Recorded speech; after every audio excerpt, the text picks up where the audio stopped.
আমার বাবা একজন কৃষক, আর আমরা কপি ক্ষেত করছিলাম অনেকখানি। আমরা যেতে পরিমাণ আশা করছি সেটা আমাদের হয় নাই। ব্যাংক থেকে 1 লাখ টাকা দিয়েছি ঋণ, এই যে খেতে কপি লাগানোর জন্য। চারা প্রায় 2000 মতো চারা লাগাইছি, কিন্তু প্রথম মোটামুটি যে দাম পাইছি সেই দামটা ঠিক ছিল, কিন্তু মাঝে যখন এক ক্ষেতের অর্ধেক হওয়ার পরে মানে দামটা একদম নিচে ডাউন হয়ে গেছে, কারণ সবার কপি লেগে গেছে গা।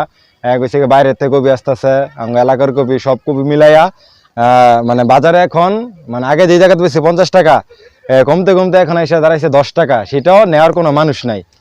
এই যে দেখেন আজকে কপি না হলে 250 কপি কাটছি, কালকে যে বাজারে কিভাবে বিক্রি।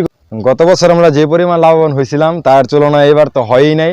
গত বছর যে জায়গায় 40 টাকা 50 টাকা করে কপি বেচছি, এই জায়গাতে এখন বেচতে হয় 10 টাকা করে। মানে পুরা কৃষকদের মাথা হাত ছাড়া দেওয়া, আর কিছু করার নাই। দেখছি আমাদের এলাকার যে মানুষ আছে, রাত 9টা নাই, 3টা নাই, 4টা নাই, রাত বেরোতে কাইটা শেষ করতে পারতেছে না। তারপরে দুপুর বেলা এসে কপি কাটতে হয়, মানে সারা দিন রাত খালি কপি কাটার মধ্যেই আছে, মানে জল দেওয়াতে কপি একসাথে লাগিয়ে গেছে সব কপি। সেই জন্য সেই তুলনায় আমরা তো কপির দামই পাই নাই। একটা চারা কিনতে 2 টাকা বীজ খরচ গেছে, এটা আরো যাবতীয় সার জল সবকিছু দিয়ে দিতে আরো আমি ধরছি 6 টাকা আমার খরচ গেছে।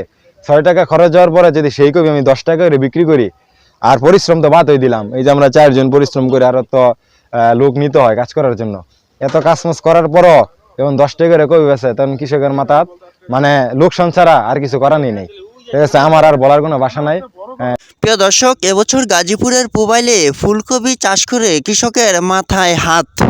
কারণ গত বছর যেই কফি বিক্রি করা হতো 40 থেকে 50 টাকা করে, এবছর সেই কফি বিক্রি করা হচ্ছে 8 থেকে 12 টাকা করে।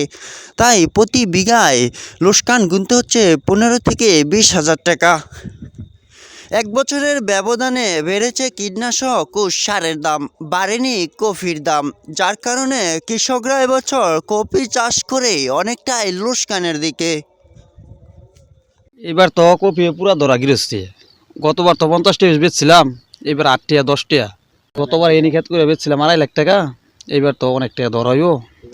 80,000 টাকা পুরা ধরা হইব আমার। এবার যে পুরুষ দাঁড়াইছে, কামলা খরচ বেশি, সবকিছু সারের দাম বেশি, সবকিছু বেশি। এমনি করছি গতবার আমার 80,000 টাকা মতো লাভ হয়েছে। আমি গাজীপুরবাসী, মোবাইল 41 ওয়াট। এই যে দূরের আমি জগন্নাথ দেবের মন্দির থেকে বলছি। আমার যে এই যে 20,000 কপি লাগাইছিলাম, আমার কপি লাগাইছি, আমার অন্তত 5 লাখ টাকা লস হইব এই পর্যন্ত। এইবার সহজ আমরা তো অনেক কান্দাকারি করতেছি এক দ্বারা, অন্য কোনো উপায় নাই। 40 থেকে 50 টাকা বেচছি এই বছর। এই